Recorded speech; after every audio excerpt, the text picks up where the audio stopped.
Something that's always fascinated me in the trading card game industry is the relationships between the distribution reps and the local game store owners. And I wanted to really talk about it today, a very high level overview of the different aspects of these types of relationships because I don't think that they're talked about publicly as much in the public realm. I've definitely read up on a bunch of Discord threads and I've scoured the internet for different forums to really gather a lot of information from an outsider of how these relationships work. And I'm not going to go into specific examples in this video. This is a very high level overview of the relationship aspect between these two entities. So I just want to make that very clear in the beginning.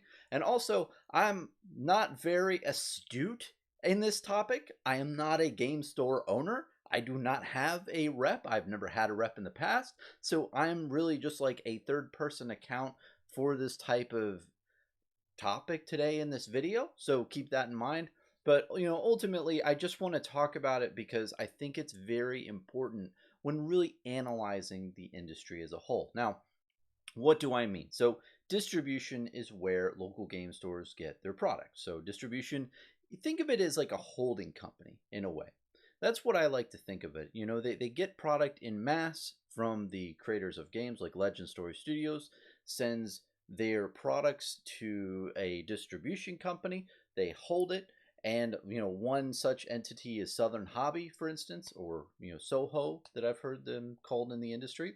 So they get pallets of pallets of pallets of flesh and blood. Now, they have to sell all those products to local game stores. Well, how does that happen? Well, local game stores don't just go onto their website and just order whatever they want. They have to communicate through a representative. So the distribution company has a bunch of different reps. Each rep has a certain amount of clients. The clients are the local game stores. Now, you'd imagine in a perfect world, a little game store would just be able to call up and say, hey, bud, I want, product 20 of product A, 30 of product C, and then none of product B, right? And you'd think it would be that easy. You think it would be just straightforward, but there's a lot of things that go on with this type of thing because you have to think about what are the motivations of each of these entities. So if you're a local game store, right, your motivation is to only get product that has the highest profit margin that people actually want on the secondary market, that people actually want to buy. Because then you're going to make more money at the end of the day, and you're going to have an easier time converting product to cash. That is the big goal when you're a local game store, from what I've heard, is that cash is huge. Converting product to cash is like the most important business function you do. Now, if you're a holding company or if you're a distro, right? If you're a distro rep, the biggest thing you need to do is get product out. Like you get product and push it out to the stores. What happens though is, like, let's say you have a product line like product line B as an example, and it just doesn't sell. The amount that you paid for it from the creator and selling it to the local game store, the local game store is not going to make much money off of it. They don't want it. You have it piling up in your warehouse everywhere. Well, the big question is, how the fuck do you get rid of it? Now, this is where the relationship with rep and game store owner come into play. Now, this is not specific examples, but these are the things that can play out. So, the rep might be talking to the local game store and like, hey, product B, if you take a little bit more of that now, then maybe when product A comes out, you can get more allocation in the future. And product A sells really well. So I know you want the more product A, but you have to sell product B first and buy it, right, from us in order to get a larger allocation of the products you do want. And I think that that's something that people don't really understand. And I think that when people try to start a local game store, they're like, why are these people making all this hard? I'll just buy the products that make money and not buy the products that don't make money. Like, it doesn't work like that from what I've heard. You have to talk to a rep, and sometimes You have to foster relationships where you buy certain product you don't want at certain times, and you try your best to sell it, and you might take a loss on some of those transactions, but overall, if you can in 3 months get more allocation of the product you do want, then you're really netting overall. So you might lose money or barely break even on one product line, but then another product line you might make tons more money because it's a more profitable product. So you have a lot of those types of interactions with rep, and I feel like the real conflict, if you want to call it, if we're going to use a spicy term like conflict, right? It really is because these opposing entities have real different objectives. Local game stores just trying to make pure profit. They don't care as much about sales volume, whereas the distribution slash holding company cares about moving product out of their warehouse into game stores and out of their books. And they don't want stuff sitting around for too long a period of time. There's one holding company that I actually got to visit way back in the day. And what was interesting is they were a meat holding company. So they held like tons and tons of like chicken and beef, and they had this huge cooler. Like they had this huge building that was a giant cooler, and they would take that meat and then distribute it to all the restaurants and food chains like Wendy's and McDonald's and what have you, and the steakhouses. They would supply the meats over there. Now think, if you were a meat holding company, you don't want to hold on to meat too long, because what happens to meat over a period of time is it gets stale and it gets smelly, and nobody wants to eat that shit because it just goes bad, right? And I think the same application can be applied to trading card games and trading card game product.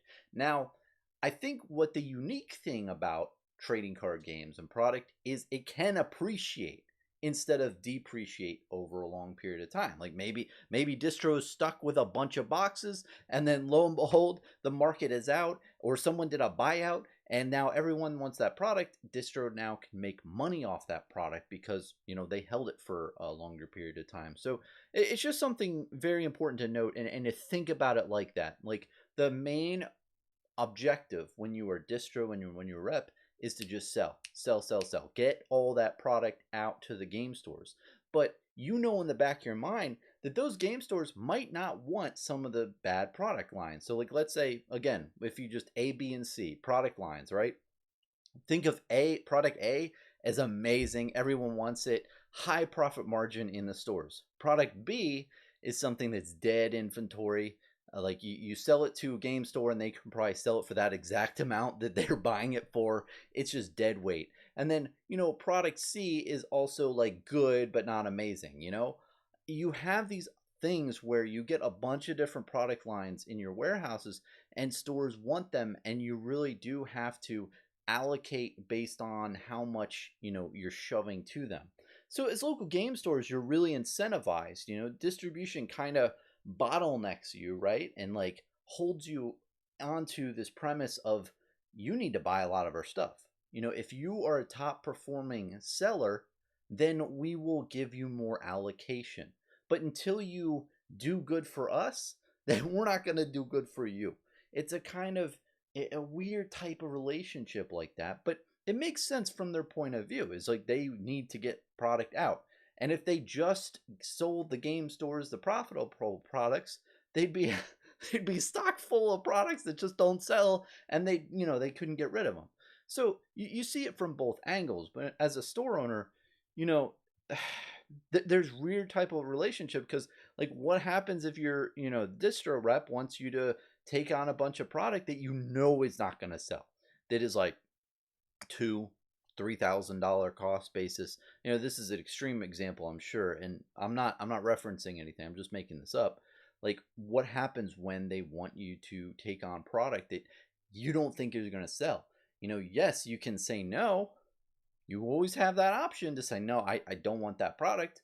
But what is that going to do to you with future allocations? What is that going to do? Like you're up and like, okay, you don't have to take this extra product, but if you don't want product line B, I understand, but your product line A in the future, you might not get that many in the future of product line A if you're not taking this product line B. So it's a really tough aspect for local game stores, in my opinion, of trying to figure out really like what the deal is with, the math and the investment type stuff. I think it just adds an extra layer of just math to figuring out if different business opportunities are worth it, you know? So, basically what I'm saying is think of us as personal investors in trading card games, right? Let's go down a little alley here, right? Us. We have it really easy. We buy what we think is undervalued and is going to go up. We don't buy what we think is going to go down, right? So we have it very simple. It's very, black and white. Game stores have this other math where they have to be like, okay, I know I'm going to take a loss or I'm going to barely break even over the course of 3 months for a product line. But then this other line, I think I could make a certain amount of profit. So if you calculate the estimated profits I'm going to make on this line versus this, and I'm just keeping it simple with 3 product lines. Think of how many games are out there and how many product lines there are for a bunch of different games. Magic has a ton of product lines. Flesh and Blood now has, what are we approaching, 9 sets soon?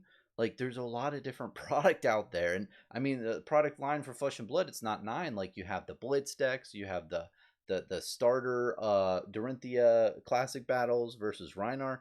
You have a lot of different products to really consider and really do the math for and really figure out if it's worth it down the line. And I just wanted to talk about this because it's something that I've heard a lot about here and there. It's like the chupacabra. I've heard stories online and discords and stuff, and the specific stories are quite fascinating. But I think that all of them, if you really boil it down, right, to why the story was created in the first place, you realize that there's conflict here. And I'm saying conflict, but it's not really conflict, but there's a conflict of different priorities from each entity. Again, local game stores trying to stay profitable. They want to get the most amount of revenue out of different product lines that they can in the shortest amount of period of time. They want to convert product to cash as fast as possible and make the most margins.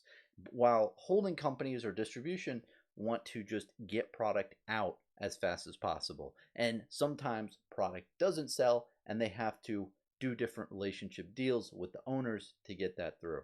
Now, going down different rabbit holes as well, and just saying this as me thinking through this. There's a lot of human element with these transactions, and there's a lot of human flaws that we have that really can be, worked over in a way. And I think that one thing that we have to keep in mind is like you could have situations where certain stores have really good relationships with their rep, right? Where their rep maybe goes out to dinner with them every week or is their brother-in-law or is a family member or is some type of relationship that you don't know on the front end. Let me just say it that like that, right? Now, is there anything materially wrong about that? I don't think so. It is what it is. This isn't like the New York Stock Exchange or some bullshit like that. It's just 2 different entities who may or may not have like certain relationships. And this is going down conspiracy lane. I'll tell you right now, I'm just rambling here. Is that you have certain things like that, I think, where, yeah, they could cut really good deals with certain stores and then kind of smooth that over against the other stores that they manage. Now, again, that's just me thinking outside of the box here, and you don't know how much of that is going on. And again, like humans are humans, right? And there's a lot of other industries out there where people take bribes, people take under the counter things, right? I've definitely witnessed it in my lifetime, out and about in the wild. Like there's definitely a human element to a lot of different transactions out there. So what's to say someone slips someone like $500 here or there for a certain allocation. And I'm not like, this is no specific example. This is not a specific example. I'm just going into the issues that can arise or have the possibility of arising when you have this type of relationship. But you have that, and you have a bunch of other stuff, like maybe a rep just doesn't like a store. They just have some sort of bias against them, and they're like, yeah, fuck those guys. Like, I don't want them to succeed. They can just do, get all this stuff. I think that what you have is a lot of type of politics in the background that just, maybe you have a certain relationship with some customers and you have a different one with others. And maybe you take advantage of certain things. Like, if you've ever watched King of the Hill, there's this one episode where Hank Hill finds out after like 20 years that he's paid sticker price of all the cars that he's owned, right? Because the salesman that he has a good relationship with has screwed him over in the past. And Peggy got like a really good deal. Peggy is his wife on the car, but Hank was like chauvinistic. But anyway, Hank was really fucking pissed off. He's like, you lying some bitch. You told me that sticker price is a good deal, and it's not. That's how I think some stores might have it, where they think they have a good relationship with the rep and like all here and here because like they're buddy buddy and stuff, but maybe they're getting shafted when other stores are more aggressive, and maybe they're just more, push back on the distro rep, or have certain type of, angles that they're playing that the other stores aren't. And you definitely have that. And yeah, I definitely think it's kind of like a nice guy finishes last type of moment here. That's just me thinking outside the box again, but it's all in the realm of possibility when you have that human relationship. So I really just want to sum up this type of discussion right now in a whole, like, a little bubble here, just to wrap it all up. Again, if you have information that you'd like to share about this whole relationship, and you've personally been a part of it, please comment down below and let me know what your story is, or and that you want to share. If you want, I don't care. But, well, I do care. I'd like to know. Honestly, I would like to know. But if I got anything wrong, let me know as well. I'm definitely not asserting in this video that I am a huge expert on this topic. What I am asserting, though, is that I don't think the general public out there knows much about this relationship and knows about the inner workings of it. And that's really what I wanted to really illuminate in this video, and really just to explain, there's different companies, different entities at play here. Again, distribution and the rep wants to get product out of their warehouse into the game stores. Game stores want to convert product to cash as fast as possible, right? But also get the maximum amount of net profit overall. And sometimes they have to get shitty products to, get the more of the products that sell better. So that's more math that they have to do to figure out if they're making good transactions overall. But the relationship between them and the rep really determines like a lot of things about the transactions that occur between both entities, and really, how it all plays out. So again, that's really all I wanted to talk about in this video. Thanks for watching. Really appreciate it. And again, please let me know down below things that I got right, things that I got wrong, your experiences, anything that you want. Just a really interesting topic in the TCG industry. Cheers, man.